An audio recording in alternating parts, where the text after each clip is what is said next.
যেসব মানুষকে বিশ্বাস করলে আপনি বারবার আঘাত পাবেন, যারা সবার পেছনে কথা বলে, যারা শুধু প্রয়োজনের সময় আপনাকে মনে রাখে, যারা আপনার অপমান দেখে চুপ করে থাকে, যারা মুখে আপন বোঝায় মন থেকে নয়,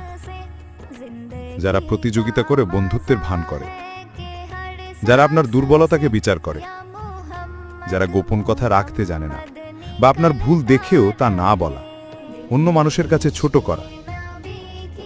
যারা দোষ ঠেলে দেয় কিন্তু নিজের ভুল স্বীকার করে না বা অন্যের ভুলটা তুলে ধরা নিজের ভুল লুকিয়ে রাখা, যা এক পর্যায়ে বলা যায় নিজের প্রতি নিজে আত্মসম্মান বজায় রাখা, যারা সব সময় নিজেকে ভিকটিম বানায়। মানুষ হিসেবে মনুষ্যত্ব থাকা দরকার।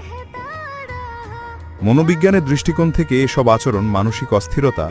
ও আত্মবিশ্বাস হ্রাস ঘটায়। আর সব সত্যির মাঝে এটাও একটা সত্যি,